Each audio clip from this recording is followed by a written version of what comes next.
isang magandang hapon mga kasari-sari ko dyan. Kumusta naman kayo? Kumusta ang inyong tindahan, ang inyong negosyo? Eto na naman ang atitintin ninyo at maganda yung aking i-share sa inyo. O diba, sobrang excited ako mga kasari kasi alam ko makakatulong ako sa mga manunood sa akin dyan na gustong magka-sideline, gustong madagdagan ang income. Pero wala pa raw siyang malaking pangpuhunan. Pues ito na, pwede ninyo na itong gawin. Kung kayo ay may tindahan, okay na okay ito. Pero kung wala kayong tindahan at gusto nyo lang gawing sideline, pwede rin ito. At kung gusto ninyo wag naman gawing sideline, parang savings lang, pwede rin ito. Oh, ano ba ito? Oh, excited ako. Pero syempre, bago yan mga kasari, hihingi muna ako sa inyo ng isang subscribe at saka sana ipalike na rin ang video na ito mga kasari. Sana naman, please. Oh, tulong nyo na kay Ate Tintin. At saka kung hindi kayo busy, baka naman pwedeng pakishare na rin mga kasari. Sobrang excited talaga ako ngayon mga kasari. Sa totoo lang, mga isang linggo pa lang ito buhat nung mangyari ito sa akin. Kaya naisip ko gawan ko ng vlog para ma-share ko diyan sa mga kagaya nating mga sisi na gustong magkaroon ng sideline. Oh, di ba? Mga kasari, kung gusto ninyong kumita sa GCash pero ikaw yung may tindahan na, ay Ate Tin, wala pa akong kapital na malaki. O kaya naman Ate Tin, gusto ko lang mag-ipon. Pwedeng gawin nang hindi ka magkakaroon ng charge. O diba? Usually pagka, yung iba kasi sa Manila, sa 7-Eleven daw sila nagpapaload ng kanilang GCash, nagpapa-cash in. So, syempre may charge yun. Pero etong sasabihin ko, walang ka-charge. Hindi ko alam kung na-experience na to ng iba, pero dito sa amin, ngayon ko lang nalaman din. Kung kayo ay kagaya dito sa amin, walang 7-Eleven. Dito sa amin sa Puerto Princesa City, Palawan, walang 7-Eleven. Malayo masyado ang 7-Eleven sa amin. Wala talaga, wala mga kasari. Char ko lang yan, pero wala talagang 7-Eleven dito. Ang meron dito sa amin ay SM. Ulit ha, hindi ko to pinopromote, pero ito ay based on my experience mga kasari. So, eto na nga mga kasari. Yung anak ko kasi sa SM siya nagtatrabaho ngayon. Ngayon sabi niya, ma, gusto mong magkaroon ng laman yung GCash mo na hindi ka na-charge. So, di ba kasi, yung iba kasi mga kasari, yung sa mga mayroon na talagang online bank, yung medyo mapera-pera na, ganun yung ginagawa nila through online, di ba? Bank to bank, bank to GCash, GCash to bank, ganun. So, okay naman yun. Pero, kung kagaya sa akin na wala tayong malaking pera, sa mga nanonood sa akin, ikaw nanonood ka, alam ko wala ka ring pera. Pero gusto mong madagdagan ng sideline mo, pwede ito, sisi. So yun na nga, sa SM daw, pwede mong loadan ang iyong GCash. Pwede kang mag-load ng 20, ng 50, yung mga bills, 100, 200, 500, kung gusto mo, kung ilan yung gusto mong ilagay. Basta, ang pinaka-maximum niya yata ay 8,000. So, sa 8,000 na yun, wala siyang charge. So, okay na okay siya, mga kasari. Kasi pwede mong gawing negosyo yung GCash mo na hindi ka na-charge yan sa 8,000. Sa totoo lang, kasi dito sa amin, 2% din lang yung patong namin. So, kumikita lang kami ng malaki kasi nga pagka may nagpapa-GCash sa amin na cash in or cash out ng 200, 300, so 10 pesos pa rin yung singil namin kasi may bracket nga. So, doon lang kami kumikita. Pero, kung iisipin mo sa 2% din kami, kung 1,000 or 500, wala kang kikitain doon kasi same lang sila mga kasari. Pero, sabi ko nga, pwede mong gawing business yan na hindi ka matcha-charge doon sa 8,000 na yun. Yun na yung pinakamalaki niya mga kasari. Punta kayo ng SM sa may Globe Center.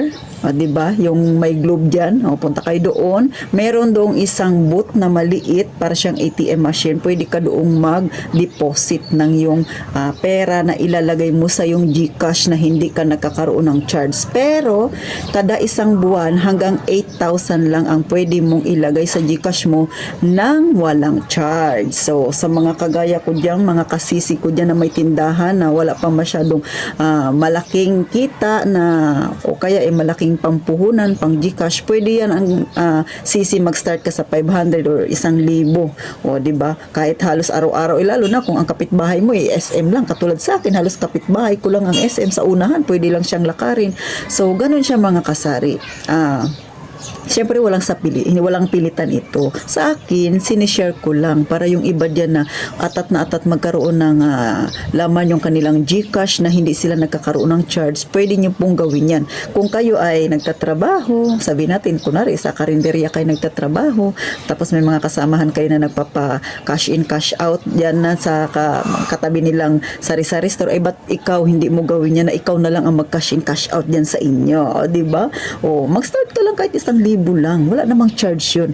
Basta doon ka lang pumunta sa My Globe Center, tapos doon ka magde-deposit ng yung pera. O kung wala namang magpapa-cash in, cash out sa'yo, edi gawin mo munang savings, mga kasari. O diba? Magandang idea. At least hindi mo magagalaw yung iyong pera. At kung sakali, huwag nang magpautang ng pera, kundi gawin mong GCash, cash in, cash out. O diba?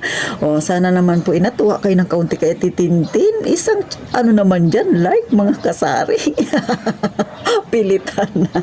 O natuwa ako mga kasari kasi yung aking pinaload na 8,000 nung nito lang April naubos na kasi medyo malakas yung aking GCash dito gawa ng merong mga bagong nag-uupa sa unahan namin na mga empleyado pero mga 2 months lang siguro sila dito ngayon malakas silang magpa-cash in cash out, so yung 8,000 sa akin mga 3 araw lang yun ubos na.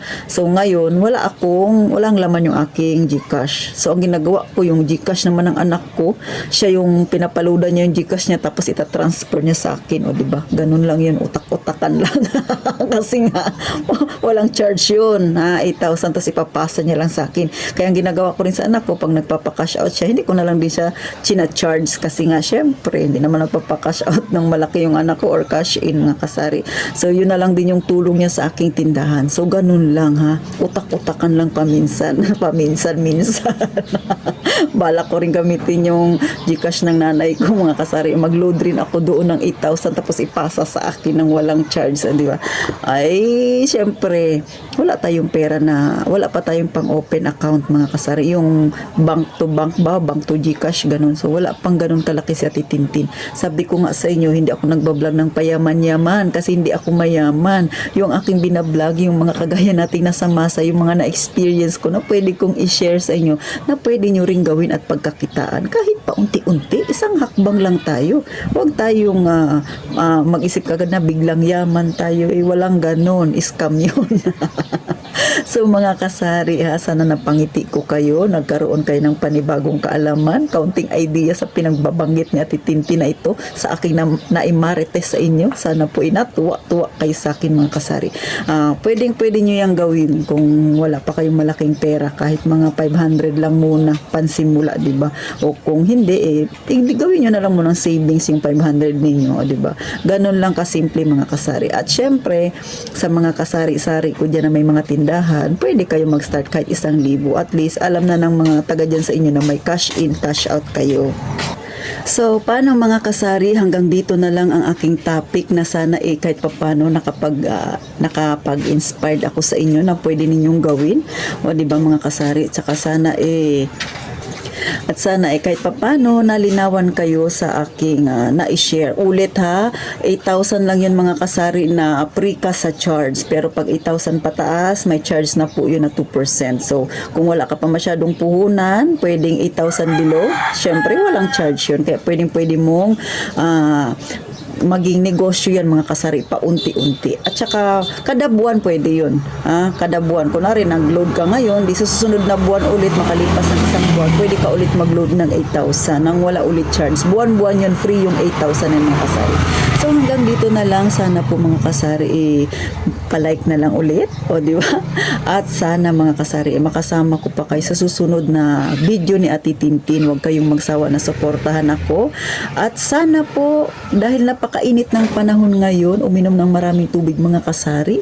At lagi kong sinasabi, mag-iingat kayong palagi, mga kasari.